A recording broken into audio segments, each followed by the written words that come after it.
নমস্কাৰ সকলোকে study driven আসামলৈ পুনৰবাৰ আপোনালোকক স্বাগতম জনাইছোঁ। যিহেতু আপোনালোকে জানে আমাৰ ষ্টাডি ড্ৰিভেন আসাম চেনেলটোত ডেইলি কাৰেণ্ট এফেয়াৰ্ছৰ এটা সেশ্যন আপলোড কৰা হয় আৰু এই কাৰেণ্ট এফেয়াৰ্ছ সেশ্যনটোত আমি দিনটোৰ গোটেইখিনি গুৰুত্বপূৰ্ণ কাৰেণ্ট এফেয়াৰ্ছ ডিছকাছ কৰোঁ। আপোনালোকে নিশ্চয় জানে যে কাৰেণ্ট এফেয়াৰ্ছটো কিমান এটা গুৰুত্বপূৰ্ণ টপিক হয় বা এটা ছাবজেক্ট হয় আমাৰ যিকোনো ধৰণৰ কম্পিটিটিভ এক্সামিনেশ্যনৰ কাৰণে। গতিকে আমি কাৰেণ্ট এফেয়াৰ্ছত বেছিকৈ ফোকাস কৰাটো খুবেই গুৰুত্বপূৰ্ণ। আমি এই সেশনটোত যিমানখিনি নিউজ ডিসকাস কৰোঁ সেই গোটেইখিনি নিউজ আমি অতিকৈ বিতংভাৱে ডিসকাস কৰোঁ আৰু যাতে আপোনালোকৰ কোনো ধৰণৰ অসুবিধাৰ সন্মুখীন হ'বলগীয়া নহয় পৰীক্ষা হলত। ঠিক আছে, আজি আমি 1 আৰু 2 এপ্ৰিলৰ কাৰেণ্ট এফেয়াৰ্ছখিনি এইটো ভিডিঅ' ডিসকাস কৰিম। ঠিক আছে, তেন্তে পলম নকৰি আমি ষ্টাৰ্ট কৰোঁ আহক ক্লাছটো। আজি প্ৰথম নিউজটো হৈছে Recently, a record 60 traditional products from India granted GI tag. ঠিক আছে, আমাৰ ভাৰতৰ 60টা ট্ৰেডিশনেল প্ৰডাক্টছক কি দিয়া হৈছে GI tag অৰ্থাৎ জিঅগ্ৰাফিকেল ইণ্ডিকেশ্যন টেগ দিয়া হৈছে। ইয়াৰে আমাৰ অসমৰ টোটেল 19টা ট্ৰেডিশনেল প্ৰডাক্ট বা ট্ৰেডিশনেল ক্ৰাফটছক কি দিয়া হৈছে GI tag দিয়া হৈছে। 6 traditional crafts from Assam. ঠিক আছে, সেইখিনি হৈছে আচাৰিকান্দি টেৰাকোটা ক্ৰাফট, পানী মেটেকা ক্ৰাফট, হৰ্থেবাৰী মেটেল ক্ৰাফট, আমাৰ অসমীয়া জাপিটো, লগতে আমাৰ অসমীয়া বিহু ঢোলটো। এই বিহু ঢোলটো জাপিটো এই ট্ৰেডিশনেল ইনষ্ট্ৰুমেণ্টখিনি কি দিয়া হৈছে GI টেগ দিয়া হৈছে। লগতে বড়োসকলৰ দখনা, বড়ো এৰী চিল্ক, বড়ো জাংৰিয়া, বড়ো গামছা, বড়ো থৰকা আৰু বড়ো চিফুং। এই বড়ো থৰকাটো হৈছে এটা মিউজিকেল ইনষ্ট্ৰুমেণ্ট আৰু চিফুংটো হৈছে বাঁহী। এইসমূহ প্ৰডাক্টক কি দিয়া হৈছে GI টেগ দিয়া হৈছে। ঠিক আছে, এই GI টেগ সমূহ কেইবছৰলৈ দিয়া থাকে, ইয়াৰ ভেলিডিটি হয় 10 বছৰ। ঠিক আছে, খুবেই গুৰুত্বপূৰ্ণ কাৰণ এক্সামত GI টেগৰ ওপৰত প্ৰশ্ন অহা দেখা যায়। ঠিক আছে, আমি নেক্সট নিউজটোলৈ আহিছোঁ।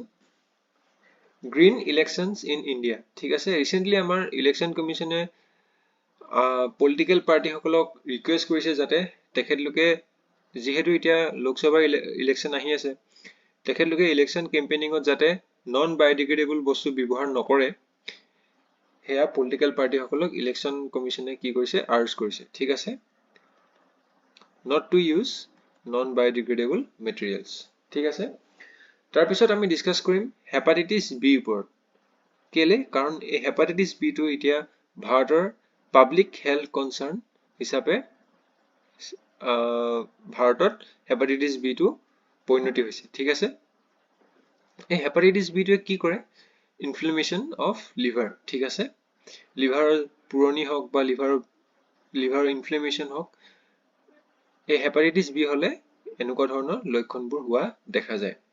নৰ্মেলি হেপাটাইটিছ 5টা টাইপৰ থাকে, সেয়া ক্ৰমে A, B, C আৰু D আৰু E, আৰু ইয়াৰে গোটেইকেইটা হেপাটাইটিছ A, B, D আৰু E এই গোটেইকেইটাৰে কি আছে ভেকচিন আছে, কিন্তু এই হেপাটাইটিছ C ৰ কি নাই ভেকচিনেশ্যন নাই। ঠিক আছে, হেপাটাইটিছ এই বেমাৰটো কিদৰে স্প্ৰেড হ'ব?